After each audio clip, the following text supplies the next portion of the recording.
মারলো গোলাম মুড়তে যায় এসআই মারলো মারলেন কেন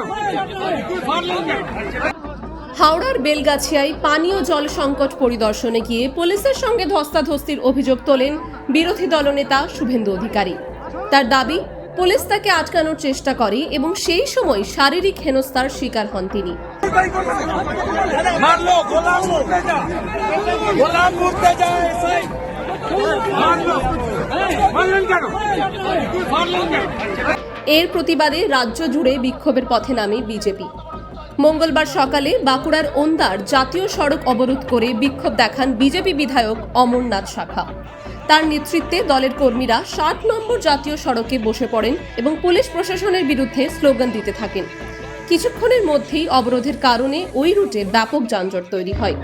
পুলিশের তরফে অবরোধকারীদের সরানোর চেষ্টা করা হলেও বিজেপি কর্মীরা সড়ক ছাড়তে অস্বীকার করেন। অবরোধের জেরে যান চলাচল ব্যাহত হয়, সাধারণ মানুষও সমস্যায় পড়েন।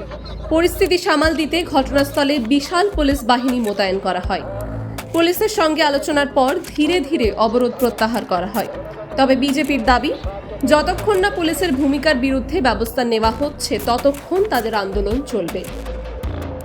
অবরোধের কারণ গোটা পশ্চিমবাংলাব্যাপী তৃণমূলের একটা এজেন্ডা যে বিরোধী দলনেতাকে যেন কোনো প্রকারে শেষ করুন।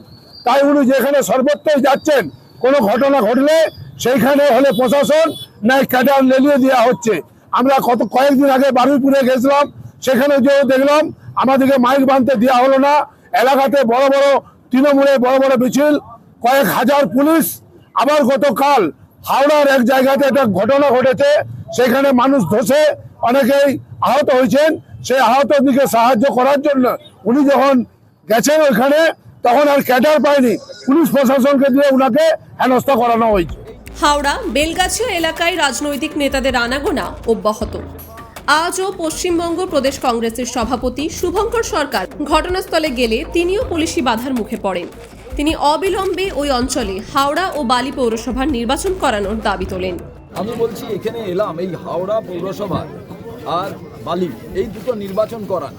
এই নির্বাচন না করার পরিণতিতে এখানের কোনো স্বাস্থ্য পরিষেবা, উন্নয়ন পরিষেবা, জল পরিষেবা কোনোটাই হচ্ছে না।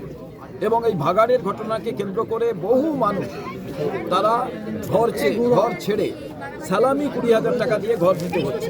তারা পুলিশ আধিকারিক সবার কাছে বলছে, আপনি যদি নির্বাচন কমিশন থেকে এইটুকু বলেন যে দীর্ঘদিন নির্বাচন করবে না কেন, তারা পৌরসভা চালাচ্ছে।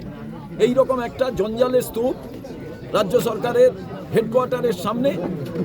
তো একটু দয়া করে তাড়াতাড়ি নির্বাচন করানোর ব্যবস্থা করুন। আমাদের প্রতিনিধি দল, আমিও থাকতে পারি, তাতে আমরা আপনার সঙ্গে মিট করব।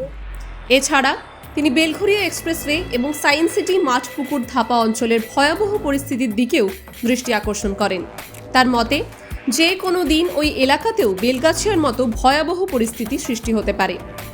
আমরা এখানে সরজমিনে দেখতে এসেছিলাম একটাই কারণে, এই শুধু ভাগাড়টা নয়, এই ধাপার মাঠ নয়, বাইপাসের ধারে যেটা আছে, আপনি জানেন বিদেশি সংস্থা তারা বারে বারে অ্যালার্ট করেছিল রাজ্য সরকারকে। এবং বেলঘরিয়া এক্সপ্রেস হাইওয়ের ওপরে বরানগরের সমস্ত ময়লা এবং পাশাপাশি পৌরসভাগুলোর ময়লা ওখানে পৌঁছয় 5টা পৌরসভার। সেখানে আজকে রাস্তা দিয়ে যান, টিন দিয়ে ঘেরা আছে। এবার আজকে উন্নত প্রযুক্তির জায়গায় কেন ব্যবস্থা করা হয়নি যে এখান থেকে সার উৎপাদন করা যেতে পারে? এতবার বিদেশে যাচ্ছেন, কোনো সময় মেয়র, কোনো সময় পঞ্চায়েতের আধিকারিক, যারা মুখ্যমন্ত্রী আজও বিদেশে। কেন বৈদেশিক যে সমস্ত টেকনোলজি আছে তাকে পাথেয় করে এই বিষয়টাকে ভাবা হয়নি? আজকে যখন মানুষরা তারা বিপদের সম্মুখীন হলেন, তাদের বাড়িঘর মাটির নিচে ঢুকে যাচ্ছে, এই রকম অবস্থায় আজকে সরকারের টনক নড়ছে।